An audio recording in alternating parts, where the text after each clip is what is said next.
लोग सीखेंगे past perfect continuous. इसकी पहचान है रहा था, रही थी और समय। इसमें समय भी रहेगा, टाइम। एक वाक्य लेते हैं, मैं 2 घंटे से काम कर रहा था। मैं 2 घंटे से काम कर रहा था। पास्ट परफेक्ट कॉन्टिन्यूअस, रहा था और समय है 2 घंटे से। इसके नियम लिखना। नियम, सब्जेक्ट had been, घर में आएंगे ऑब्जेक्ट सिंस या फॉर। समय के लिए सिंस या फॉर होगा। सब्जेक्ट है, सब्जेक्ट आई, आई के साथ हेड लगा देंगे। बीन,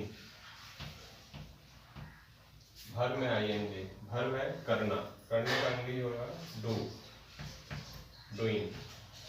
ऑब्जेक्ट है काम, वर्क। समय के लिए सिंस या फॉर। 2 घंटे, 2 घंटे पीरियड ऑफ टाइम है।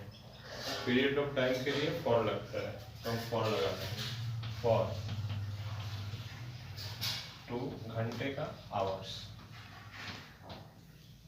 कहाँ सिंस लगेगा, कहाँ फॉर लगेगा? पीरियड ऑफ टाइम के लिए फॉर लगेगा। फॉर एग्जाम्पल 2 घंटा, 2 महीना, 2 साल, ये पीरियड ऑफ टाइम है। पीरियड ऑफ टाइम के लिए फॉर लगता है। पॉइंट ऑफ टाइम, मैं निश्चित बिंदु, समय के निश्चित बिंदु के लिए सिंस लगता है। लाइक 2 बजे, सिंस 2 o'clock। सोमवार से काम हो रहा है तो since Monday, because Monday calendar का एक निश्चित बिंदु है, एक फिक्स पॉइंट है।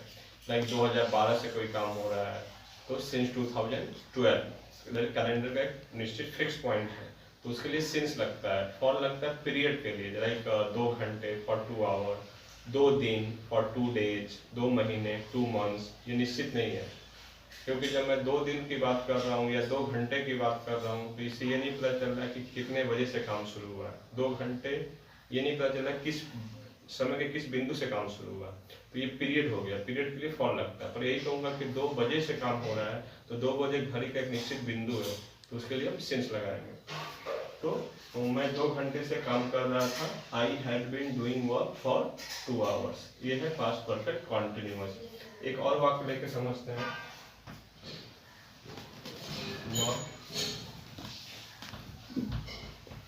2 बजे से काम कर रहा था। वह 2 बजे से काम कर रहा था। इसमें होगा वह का ही, हेल्पिंग हो हैड बीन, कर रहा था, करने का डू, डू काम का वर्क, 2 बजे से सिंस 2 o'clock। इसमें सिंस लगा कारण कि 2 बजे घड़ी का एक निश्चित बिंदु है, उसके लिए सिंस लगता है। जैसे मंडे से कोई काम हो रहा है तो मंडे के लिए भी सिंस लगेगा, बिकॉज एक कैलेंडर का एक निश्चित बिंदु है। 2012 से कोई काम हो रहा है उसके लिए भी सिंस लगेगा, बिकॉज ये फिक्स पॉइंट है, पॉइंट ऑफ टाइम है। तो वह 2 बजे से काम कर रहा था। He had been doing work since 2 o'clock। ये पास्ट परफेक्ट कॉन्टिन्यूअस हो गया और हम लोग नेक्स्ट फ्यूचर करेंगे। Future, future indefinite.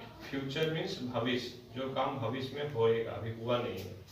एक एग्जांपल लेते हैं। मैं कल बाजार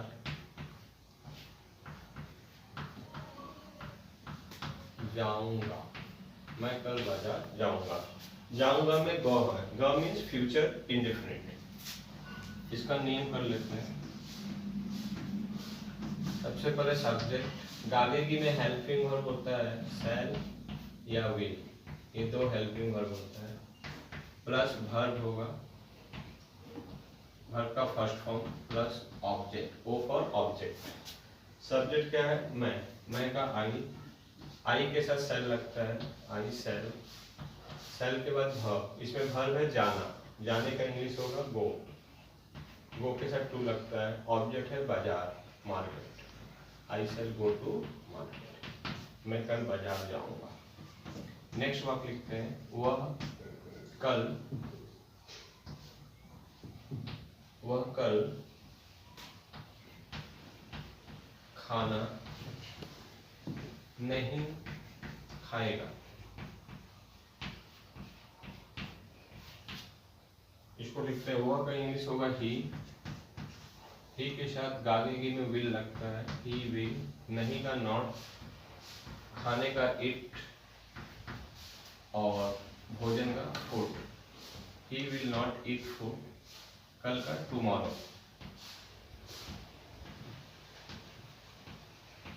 वह कल खाना नहीं खाएगा, he will not eat food tomorrow, वह कल खाना नहीं खाएगा। नेक्स्ट वर्ड लिखते हैं, क्या तुम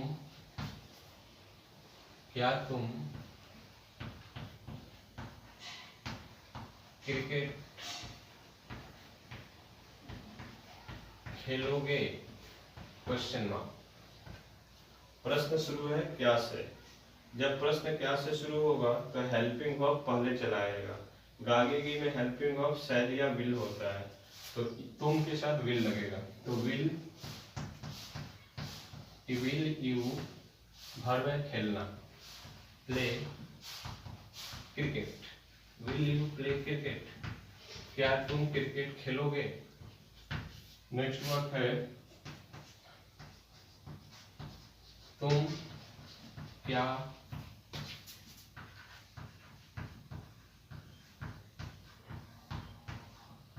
खाओगे?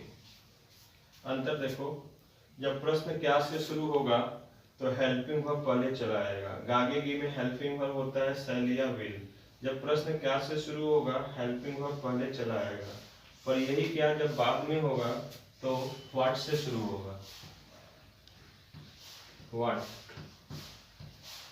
व्हाट विल यू ईट,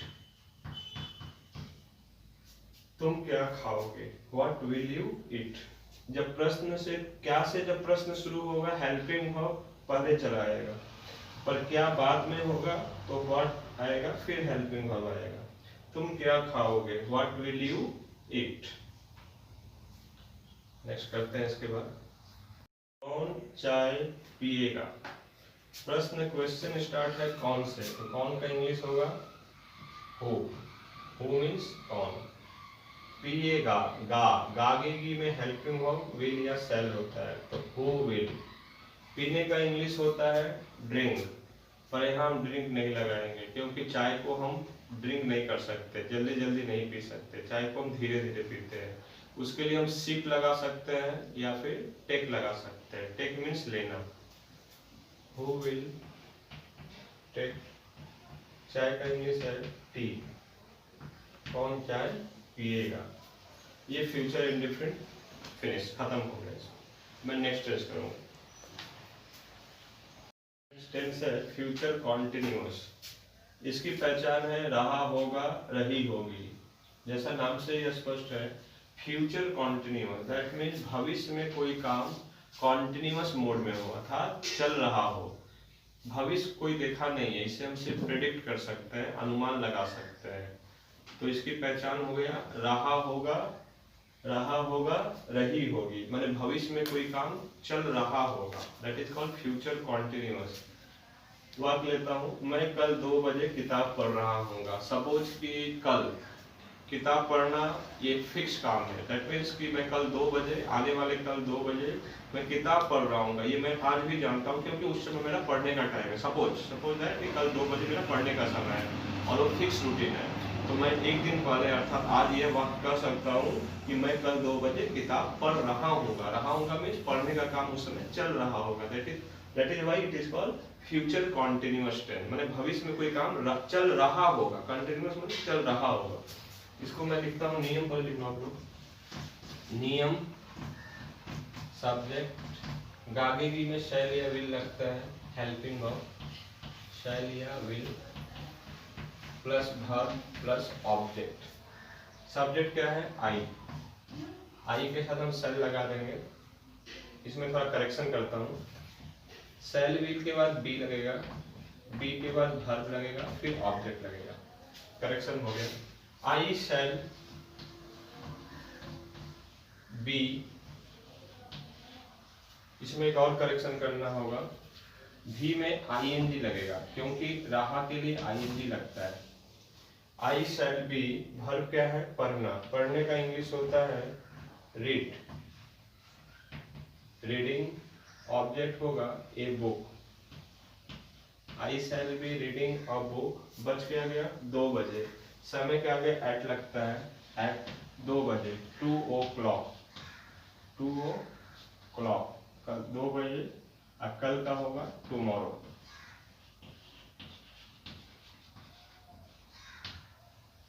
मैं कल 2 बजे किताब पढ़ रहा हूँगा।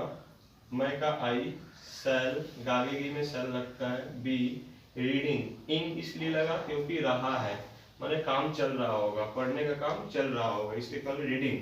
I shall be reading a book at 2 o'clock tomorrow.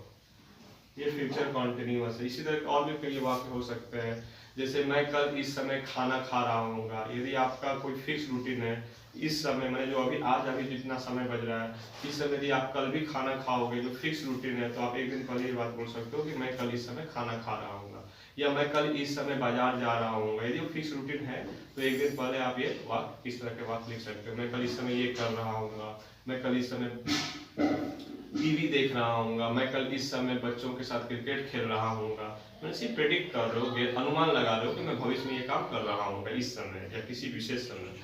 हम लोग नेक्स्ट करेंगे फ्यूचर परफेक्ट।